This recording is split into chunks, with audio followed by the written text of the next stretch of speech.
Okay, folks, did you pull up the next one? We're all set? Okay, good. He's my, all right, we got it. Okay, so hopefully you're here for government security, critical requirements for defending government networks. Everybody on board? Starlink crowd just left. I don't know whether you guys, any of you stayed over. Starlink was the previous one. Okay, so a little bit of housekeeping. So obviously there's nothing classified in this briefing. I have to do these. There's nothing that's ITAR, which keeps me out of trouble in the US. It's totally fine here in Australia, but there's nothing ITAR here, which if you're an American, you know what that is. There's nothing that is export controlled. There are references to US intelligence agencies in here. All the information in here can be conveyed publicly, right? This is probably not the normal Cisco briefing that you're expecting. So a couple things about me. I've been at Cisco, going on 24 years now. Spent more than 30 years in the defense intelligence community. I lead the government security TAG, technical advisory group inside of Cisco. And then my first networkers, and this slide is wrong, I said in the last session, because somebody called me out earlier this week. They saw me at a networkers in 1993, and I could only remember back to 1997. So he goes, no, I saw you in 1993. I said, well, okay, there you go. Another interesting little tidbit is that I flew from Melbourne to Melbourne. So I live in Melbourne, Florida. I flew all the way to Melbourne, so that's a big, good laugh there, right? It's quite far. Okay, so we're going to do a little bit of update on how the cyber world has changed. There is quite a bit of conflict discussion in here in relation to current TTPs in Russia and Ukraine. Okay, pro tip number one. This may not be as crazy as it seems. Let you digest, right? Okay, this comes up a lot, right? So I'm working with this company called, they're out of the UK, called Goldilocks. They had this crazy idea a couple months ago. They called me, said, we're gonna make this thing, we make this thing called Drawbridge, brand new product, right?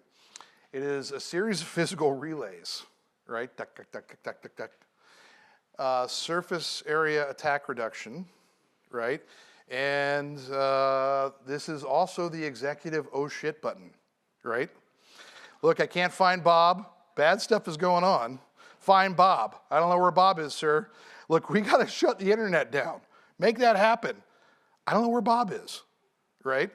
Yeah. So the interesting thing about this product is it is cellular based. There is no IP on these ports, right?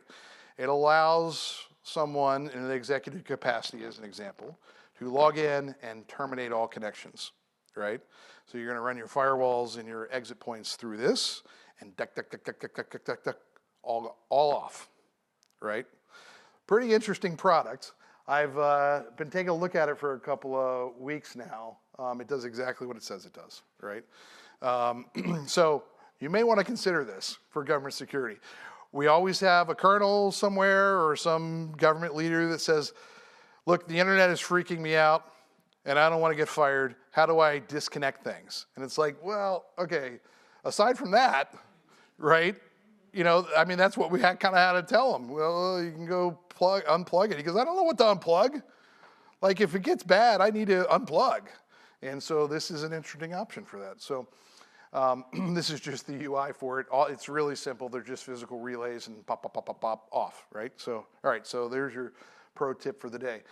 All right, so how has the cyber world changed, right? So the cyber apocalypse didn't happen 100 days ago, right? We have seen targeted increases in what we'll call vertical event models, right? So Starlink was under attack, Viasat was under attack, right? The Ukrainian energy grid obviously was a area of interest. We've seen companies take overt actions. Cisco has taken overt actions in the defense of Ukraine, right? We've been very public about that. Talos has written blogs about it. We took a very active interest in defending the IT assets for the country, right? That has, without a doubt, changed the landscape from a cyber perspective, right? Cyber threat perspective. It's also made Cisco a target. That's a fact, right? I mean, taking those actions had significant risk entail, right? And so there have been problems, right? That's all we'll say publicly. We also have seen a technology embargo happen, right? And removal of services, including licensing. Essentially, Russia was deplatformed, right? By 1,000 companies. And what that means for Cisco is that we removed all licensing, right? Now listen, there are a lot of countries that have taken note of that. And they said, whoa, tell me more about this smart licensing, right? I had a guy in the State Department, US State Department, call me from Moscow, and he goes, hey, did you shut off licensing? I'm like, what do you live under a rock? Yeah, like 2 months ago. And he goes, well, how am I going to update my firewalls? I said, what? Well, you're not. That's kind of the point, right? But this whole thing has changed the landscape, and we're going to talk a little bit more about this and what this means for you in the government space. And I looked at the attendee list, so I know that there's some government folks here. All right, so what exactly has happened? So we've seen an increase in cyber spend and NATO, right? They've been public about that, and they're buying lots of stuff, right? They weren't doing that before, and I support NATO. We've seen a information warfare campaign that has been hugely successful, mostly on Twitter, right? We've seen documentation of potential war crimes, all of it in the Twitterverse, right? All being stored and recorded. And the information warfare campaign has been very lopsided, right? And then what we've seen is internet has largely remained in place. Now, I just did the Starlink presentation. One of the reasons the internet has been in place is because Starlink has flooded into that country, right? But it's been a big deal because it's allowed them to maintain communications, and I'll explain that here in a second. And then we haven't seen any large-scale internet blackouts. There have been some BGP hijacks, which I'll talk about, but they've been very limited. The belief is that there would be a BGP apocalypse, right? And that whole countries in Eastern Europe would be consumed through BGP hijacks. That has not happened, right? Largely. So what we have seen are localized BGP hijacks just on specific targeted ASs. Everybody knows what a BGP hijack is? Okay. All right, that's important. So and please stop me. So BGP hijacking essentially is that you take a target AS or target country, and a country is constituent of large numbers of autonomous systems, right? Meaning descriptors for address blocks, right? And I don't want them to take the normal path on the internet. I want them to come to me first, right?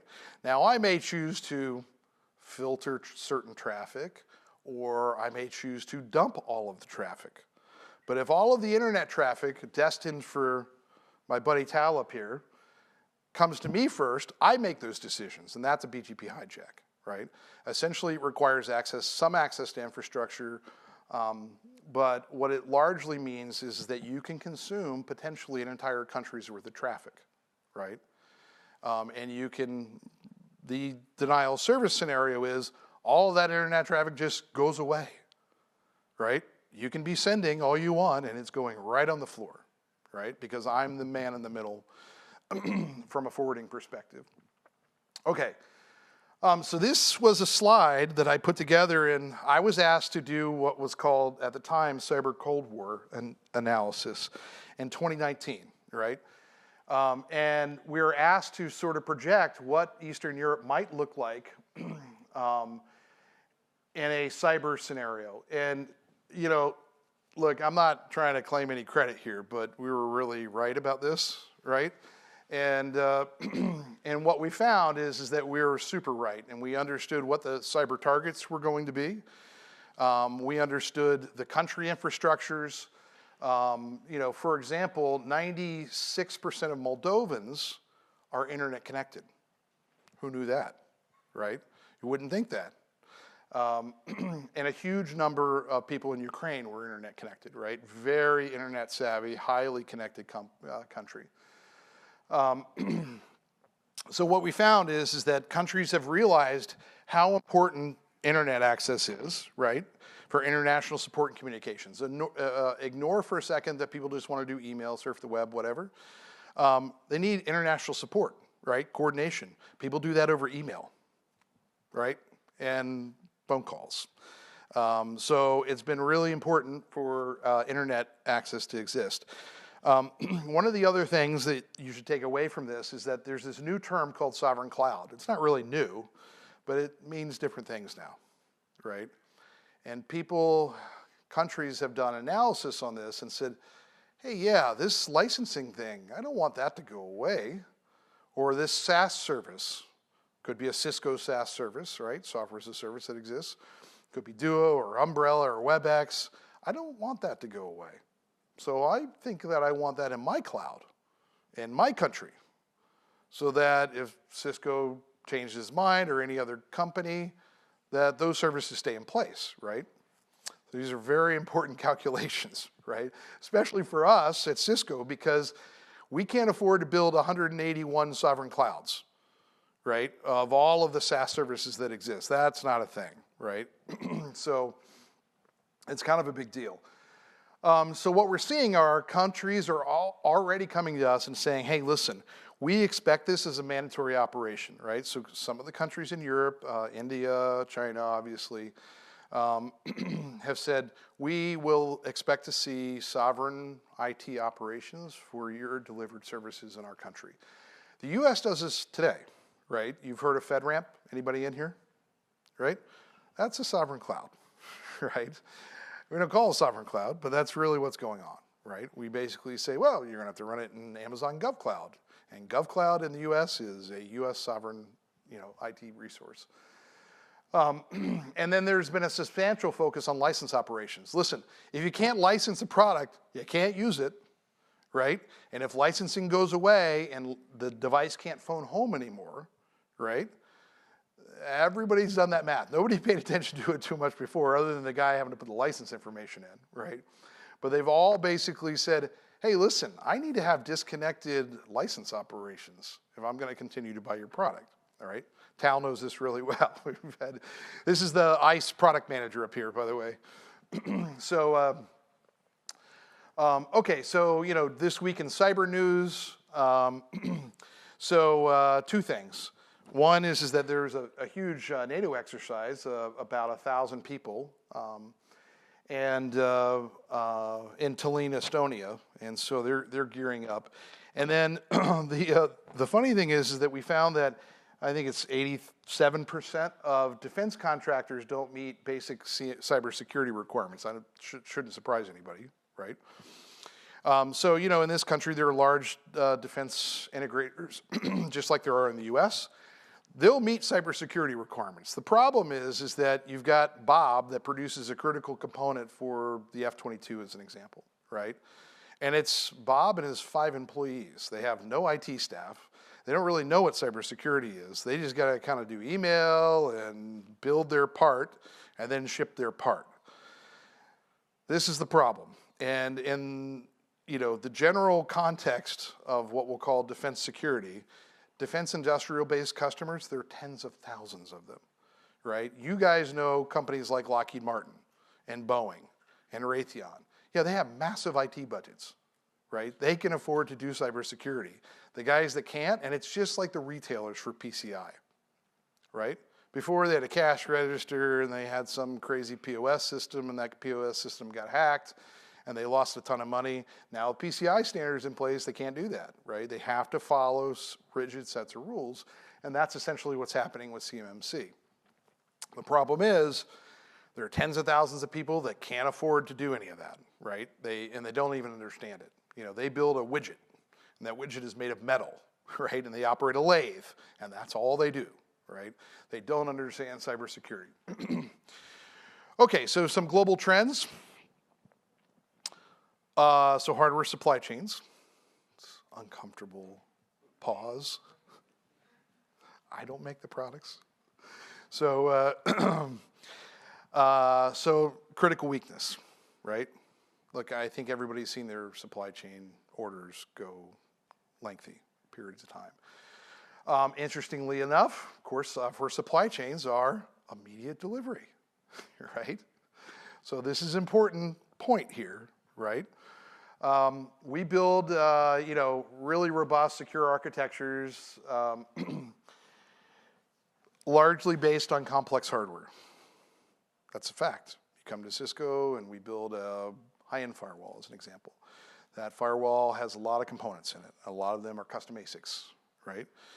Or highly specialized semiconductors built into the product that are not based on general purpose compute, right?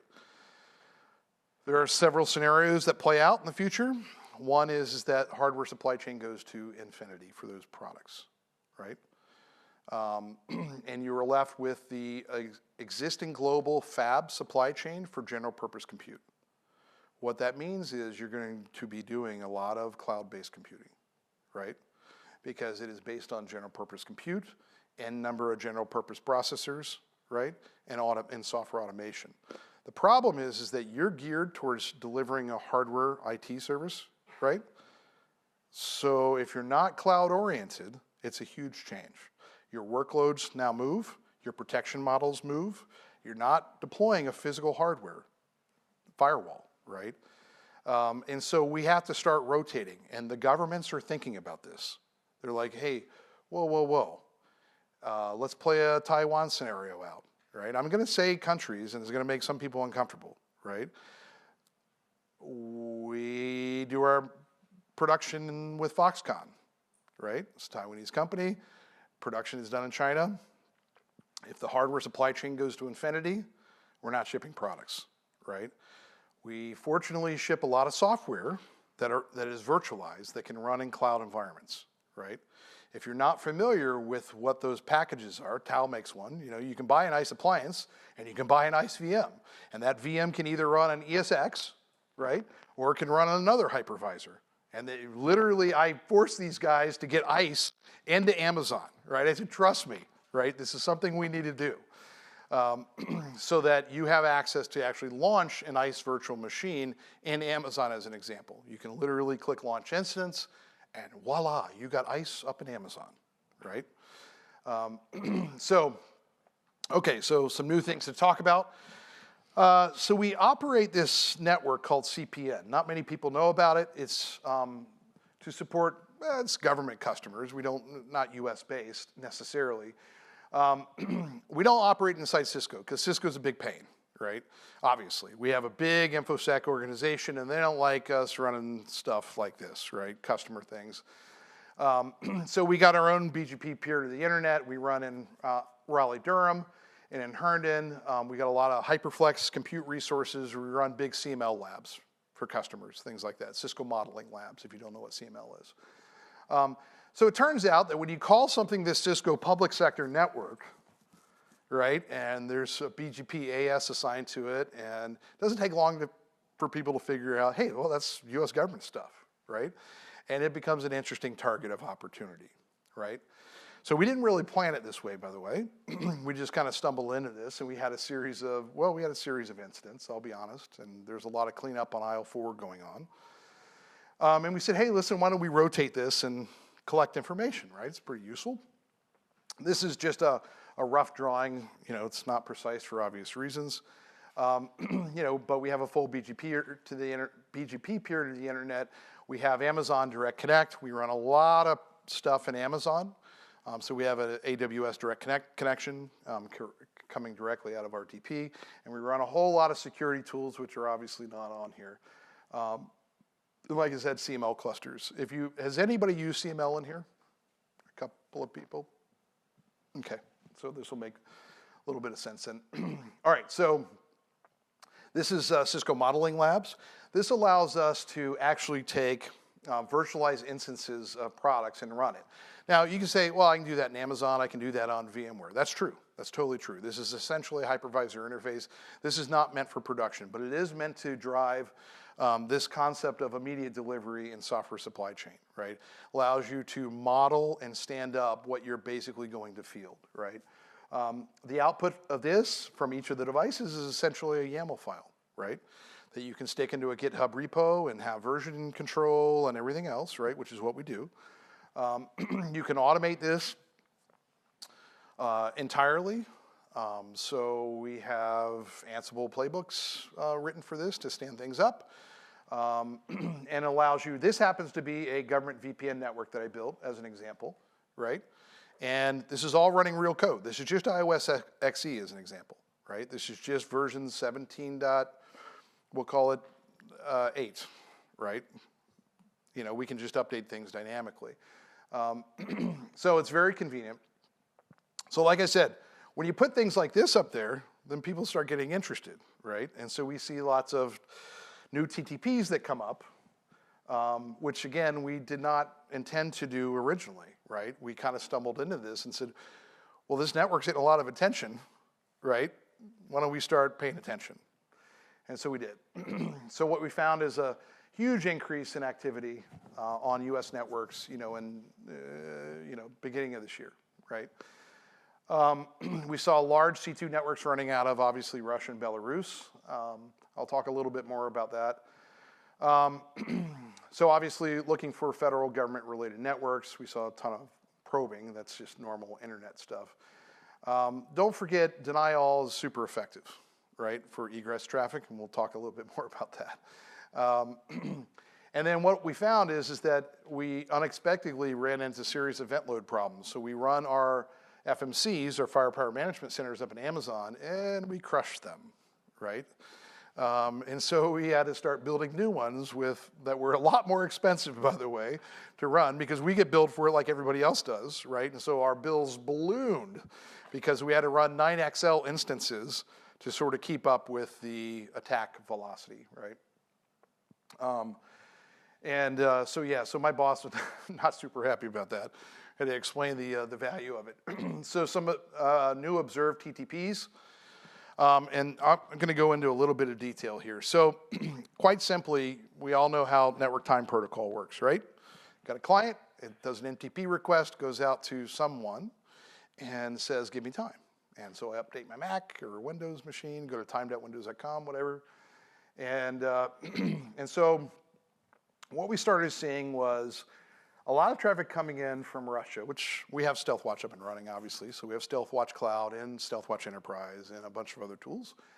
And this obviously gets our interest up immediately, right? And we have access to various other tools. But one of the things we noticed is that this is all correlated to network time protocol, right? And we started trying to analyze what they were actually up to, right? And what you'll see here is that we immediately saw a whole flood of ICMP come in after, right? Now, they weren't pinging. They're every ICMP message type. It's not echo reply, right? They're just trying every ICMP message type on the return. So obviously an attack script is running of some sort. And we started thinking about it and said, hey, okay, what's really going on here? And what we figured out is that they're inserting into the NTP pools, right? Like, I don't have to scan the internet. I just have to wait for you to come to me, right? And then I have a validated host that's asking for something. And I store that away, and that's nice and easy. I don't have to waste any time on scanning the internet diameter, right? I just have all these people asking for me for time, and nobody pays attention to poor little NTP, right? No, I just go out to, pool.ntp.org, it's fine. They've inserted in to the pools, right? And they're collecting people that are asking for time. Okay, so interesting denial concept. Obviously this is not terribly surprising. I told you that we had to up-level the size of our VMs, right? But it's an interesting denial concept, right? Is that they're basically costing you out, either on physical appliance, which is hard to scale, by the way. Fortunately, we can go from a small Amazon instance to a big Amazon instance and scale up pretty easily, right, in a short period of time. Really hard to do on a piece of hardware if you turn it over, right? Okay, so some overt ops. So one of the things we're seeing as well, I told this story at dinner the other night. So what happened first is that we were seeing some attack space and some strange packets coming in from an ISP in Ukraine. It was an ISP north of Kiev. Basically, the Russians had come in from the north, and they had taken over physical assets, including compute assets. And they took over an ISP, and they were launching attacks from that ISP, right? We saw it directly, and what they were doing was, it was kind of interesting. There were actual attacks. This is just kind of something odd and interesting. There's no TCP stream here. They're sending crafted packets, I think mostly to see if people were watching. And it was a GET request to a porn site. Well, we don't host a porn site on our network. And it was a specific URL. So we would see a single crafted TCP packet come in for this embedded URL, one packet, not a TCP open, just a literally single crafted packet. And we were looking at it going, that is super odd, right? And so, like I said, we have access to a lot of tools, a lot of flow tools that are out on the internet, right? And we found out that they were actually running through Hanoi, right? So we actually saw the C2 traffic coming in, and it was sourced ultimately out of St. Petersburg. So they were coming from St. Petersburg to Hanoi to Kiev, and then eventually, as the Russian forces moved back out of Kiev, they were forced out to the north, back towards Belarus.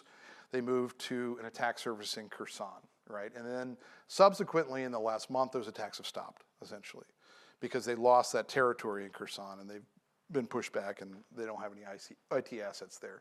But it's the same group of guys, right, running out of St. Petersburg. So you're saying as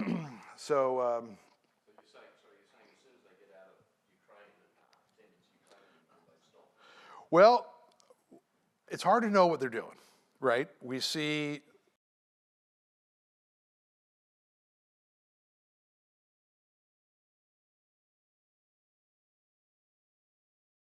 earlier, right? And they are doing these types of things, right? Now listen, we don't take any overt responses because we're not tipping them off that we're watching, right? And, but we put this into the collected bucket of intelligence, right? Of interesting things that they're up to. So why are they doing it? I think primarily some of the tactics are mostly to see who's watching, right? See what to see what they can potentially get away with. They've been successful with some things, right? Like I said, there was some cleanup on aisle 4 that went on last summer. And then overt defenses are an indication of something you want to protect, right? Where you take a definitive action, somebody says, well, isn't that interesting? What is that network up to, right?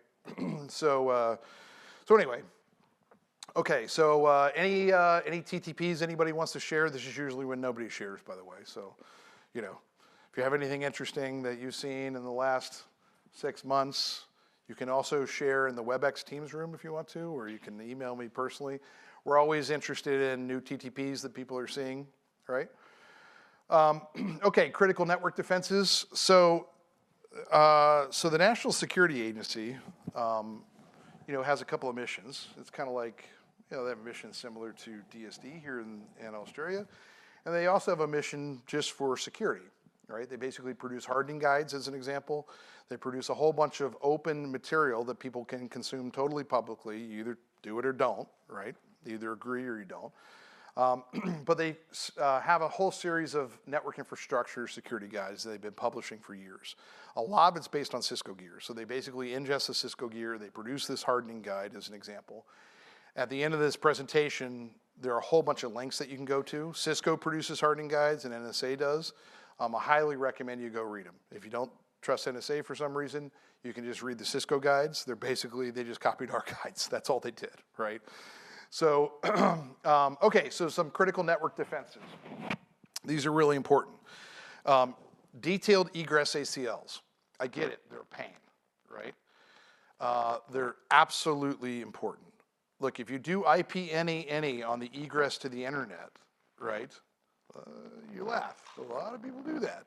They say, well, it's really difficult when I try to get granular because, you know, I don't know what traffic's going out and I don't do flow monitoring and there are all kinds of reasons, excuses, right? Yeah, you need to do egress, granular egress ACLs. You need to obviously map out your cloud CSPs, right? We see a ton of backdooring going on in your cloud access points, right? Meaning Amazon, right? So if you have Direct Connect, which is VPN tunnel, right? Or Microsoft, they all call it something different, right? Just to make it hard. But if you have a VPN tunnel to your CSP, You could be backdooring your own network, right? We see that happen all the time. Somebody says, oh yeah, I can really harden firewall defenses. It's like, well, that's interesting because you're going straight out to the internet over here. So,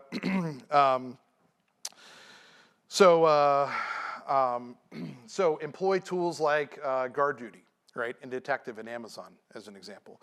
There are a whole raft of tools out there. What we do ourselves within the CPM space, as an example, is we deploy StealthWatch Cloud. We're getting ready to stand up Panoptica, right, so that we have a detailed understanding of what is running inside the Kubernetes cluster, and Amazon, right, have a really good understanding of the flows and the individual processes that are running. Because ultimately, one, we have to control those, and two, we want to make sure that we understand what's going in and out of the firewall, right, at a greater level. So if you get a chance, Jatin just did the AppSec talk, 2 doors down. I definitely recommend, if you're doing any cloud operations, right, and you care about cloud security in general, check out his AppSec presentation. It was excellent, very, very good. So process VPC flow logs. VPC flow log is just a NetFlow log in the cloud, right? So look, there are a lot of people that do NetFlow analysis in the enterprise, and they say, well, I don't know what goes on in the cloud. We need to get past that point, right? If you're doing a lot of workload and a lot of security, and it's not just, well, I have an email server stuck out there or a little micro Linux server and I don't touch it. That's not what we're talking about. We're talking about large workloads that need to be protected. You have to have a very granular understanding of what's going in and out and what's doing lateral discussion, right? Okay, obviously don't read this, right? You can read it later. But this is just a simple checklist. This checklist is included at the end. This comes out of one of the hardening guides. But this gives you things to think about, right? It is literally step by step. Have you done all of these things, right, for your network security appliance? A lot of people don't do that. They're like, I set up a complex enable password. Okay, well, that's great, right? There's more to do. And following this guide, look, I mean, there's just a lot of simple things, right? Disable port mirroring if you're not using it, disable unused ports, disable dynamic trunking. All these things are common sense things, right? That should be a part of your standard stack. Okay, so very few people block these protocols, right? Usually people come out of this session, and I've done this a couple times, and they call their network security guy, and they're like, hey, I think just took a screenshot of this. Are we blocking these protocols, leaving our network? Generally, the answer is no. Look, everybody knows about GRE, so congratulations if you're blocking it. Yeah, it's not, it's not new. So, L2TP, obviously IPsec, egress, IP and IP, just IPv4 and IPv4. All of these encapsulation techniques should not be allowed out of your network unless you know exactly where they're going. So if you're doing an OTV overlay from one data center to the other, well, you know exactly who you're talking to. So you should have an access list that says I can go from here to there and nowhere else, right? All other OTV is blocked, right? It's super important because overlay networks just go right around all the security tools for the most part. And a lot of the security appliances don't understand. They do GRE offset for inspection and drop an IP and IP. They don't know most of these other protocols, right? So it turns out, depending on your security vendor, you'll just smooth right on through, right? So, so something to think about there. Oops. Okay, so like I said, no DPI solutions, inspect them, and they are likely, especially for anyone that has an IP any policy on the egress, right? They just sneak right on out. They're not, they're all explicitly forwarded. Okay, any questions on this so far? Got about 10 minutes left here. Want to be respectful of people's time. So some things to know about Cisco firewalls. People have Cisco firewalls in here? I see some head nods, so we'll proceed. If you don't, it's totally fine. So this is the traditional ASA model, and the reason I bring this up is that it's kind of important to understand how these things work because people get confused about ASA and firepower and things like that and how packets actually work. All this is, and you heard it here, right, is Linux underneath. There's Wind River Linux underneath. There's a process that executes that you know as ASA. It's called Lena. We call it internally Lena. That's it. So what you know as ASA is an application process that sits on top of Linux. That's it. That's all there is to it, right? FTD, or Firepower Threat Defense, is that same old Lena, didn't go away, running as an application process, right? And Snort. That's FTD. Like, there's a lot of mysticism about this, and people are like, oh, Firepower, it's totally different. No, it's not, right? It absolutely is not. It is a Wind River kernel, it is Snort, and it is Lena, right? You heard it here, right? It's actually not a secret, but most people don't know, right? Most people don't know.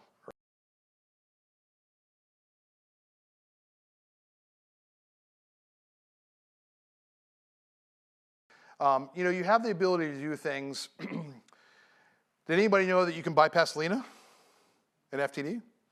Essentially create a rule, goes right on past, right? Now that's useful for some things because, by the way, like, for example, you wouldn't want to depacket and inspect IPsec traffic as an example, right? So you would want to bypass Snort in that case, right? Why do you want to pass your ESP traffic through something that can't be inspected? You're eating up CPU to do that, right? So you want to have a pre-filter policy that allows it to bypass. So this is basically what it looks like. You're literally passing traffic in, and ultimately the VPN termination point gives you unencrypted plain text traffic on the other side, right? That's just literally how it works from a process perspective. This is how FTD works from a flow perspective and where we actually fork things out. And you can see it, you can go back and look at this, it's a little hard to see right here. But you know, that pre-filter policy that I talked about, that's just an access control list in Lena, right? We abstract a lot of that stuff away, but it's just an ACL. That's all that's going on there. So when you create a pre-filter policy, just an access list, that's it, right? So, all right, so building protection of government, NSA produces this capability package. Anybody can download it. You either like it or you don't. But they basically have this problem, which is work from home. And they said, you know what, we got to get ahead of this work from home problem. Whether you're coming in on an unclassified network or a classified network, we need to get ahead of this. You can download all these PDFs. They're hundreds of pages, right? They basically detail a very complex architecture on how to build security in to remote access scenarios for sensitive networks, right? It could be hydro control, it could be some other IoT network, could be a classified government network, doesn't matter, it all applies. And they basically build out this architecture that shows you how to separate things out logically, right, and physically, and make them secure, right? How you're going to do log storing,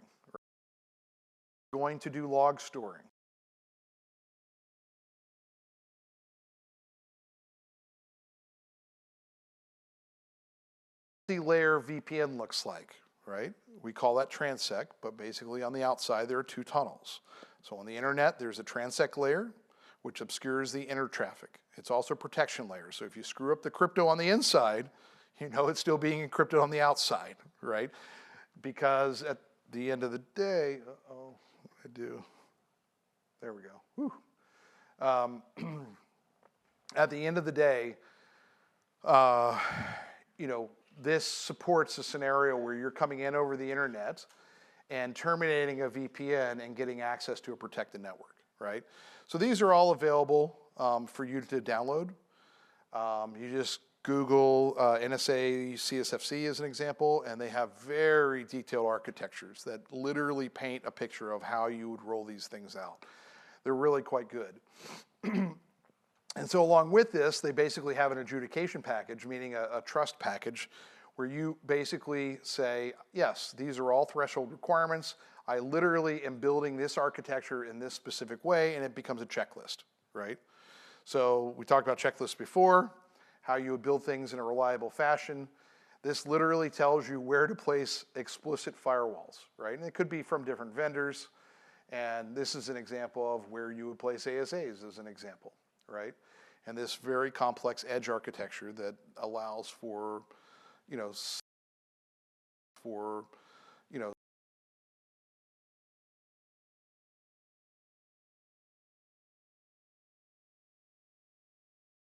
critical network.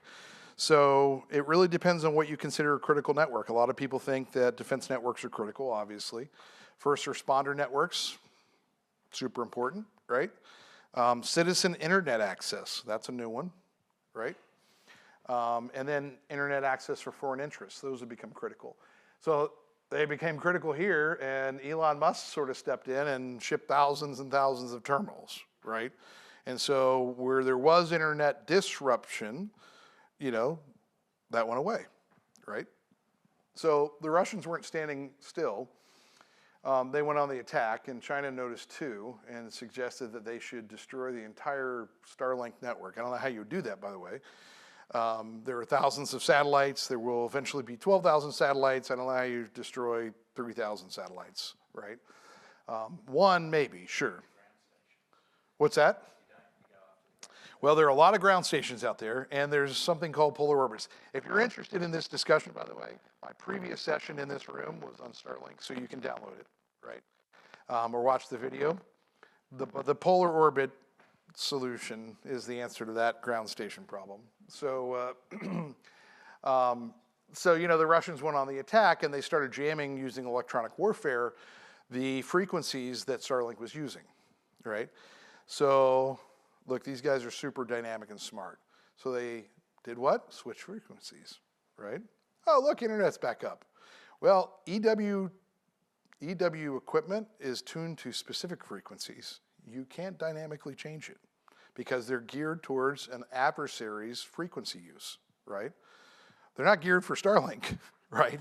And so, yes, there was an overlay and a reduction in capacity, and then Starlink said, well, we'll just stop using those frequencies. And they moved to other frequencies. So it's pretty brilliant, right? Shocked everybody. So, so to be clear on some differences, Twitter has been up and running, and we talked about critical internet access being an enabler. I'll show you here. So this is an intercepted radio that they were using. These are Chinese radios, right? They're unencrypted, no frequency hopping, static keywords, which, by the way, this was translated in real time, and set frequency ranges, right? So this is truly the Stone Age, right? So what is not the Stone Age are the Klitschko brothers, you know, showing off their new Starlink terminals, and then the majority of the population moving to Signal and Telegram, right? That is space age in comparison, right? So unencrypted versus encrypted traffic, and this is the Cloudflare analysis for Ukraine, and you see here that the big spike was in Signal use and Telegram use, right? During the initial stages of the conflict. Everybody just immediately rotated. Again, a very well-educated, well-connected population that said, oh yeah, we got internet access, great, we're gonna switch to encrypted comms, right? So Signal's a game changer. If you're not using Signal, you probably should be. One, it's obviously data only, it's not SMS based or anything else. Not using standard radios, you're using the data radio. It is open source reviewed. It is in the open source. So if you want to take this source code and go stand up your own Signal server, you can do that, right? You can go out and analyze the source code yourself. Everybody else has seen it. Telegram is not the same, right? Telegram is the exact opposite of this. So again, the source code that you can see. Critical tools and differences, you know, Telegram is run out of Dubai by some former Russians. It's not open source. No one's analyzed any of the source code that I know of. It, you know, is not the same. A lot of people use it though. And what we saw is that last week, I mean, this just came out a couple days ago, they're actually looking at Telegram channels, right? And so the Russians have figured out a way to get into the Telegram channels in Ukraine and actually look at what they're doing. And so that graph I showed you is not so great, right? So, okay, switching gears here. We're coming down to the end. BGP security. I can't say enough about BGP security in the context of government security. It is a little bit of a dark art, right? Not widely known and practiced. We talked about BGP hijacking. This is a tool that we have. We bought BGPmon, if you know what BGPmon is. It came in as part of OpenDNS and acquisition. And we basically have refactored this into what's called Crosswork Cloud. So all that BGPmon data is actually better now. Ooh, yikes, got an angry noise. And we actually put it in Crosswork Cloud, and you can sign up for an account. They give you a trial period and everything else, and you can plug in your own BGP information, like for your own AS, and actually look at that information. It's really useful. I highly recommend you take a look at it if you're involved in BGP networking for any government agency. Okay, so we'll talk about secure DNS quickly. So if you're not using outbound DNS protection, you should be, right? Encrypted DNS requests, you need to be sure to control IPv6 DNS destinations. A lot of people are turning up v6 and forgetting about DNS requests that go out, right? I'm not saying to use OpenDNS, but you should be using OpenDNS. And the primary reason is it's free, right? If you're not using it at the home, please go sign up for an account, right? It's really easy. I mean, there's obviously a pay-for version that's Umbrella, that's a commercial, but you can still get a free OpenDNS account. Don't be this guy, right? Don't be the ransomware victim. And mostly DNS control will control ransomware to a large degree. So I found this funny meme. May not apply here, but this is Smokey the Bear, and only you can control ransomware, right? Which is largely true. If you don't deploy some form of secure DNS, you are definitely opening yourself up for ransomware attacks. Okay, so quickly about secured time, since we're out of time. Why is it important? Obviously, it's critical to everything we do. Most people basically just ignore NTP. They're like, yeah, I got the router set up. We're good here. Look, it's just totally useless if your time is not correlated across all your devices, synchronized across all your devices, so that you can properly investigate things from a forensic perspective, right? Time is attacked. Right, so these workstations say, give me time. They go out to the pool. We talked about this. Bad guy says, I slipped into the pool. I'm collecting up all the IP addresses that you're sending me, right? I then launch a bunch of attack scripts. Those fonts didn't come out right. And store all of it in a database for later use. What you should be doing is this, right? You should be securing your time.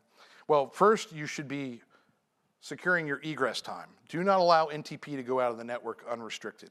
That's major bad. You have to put an end to that, right? It's going to make some people unhappy, but no more NTP out unless you go to a known destination, right? What you should be doing is going to a trusted time source, obviously, that is secured.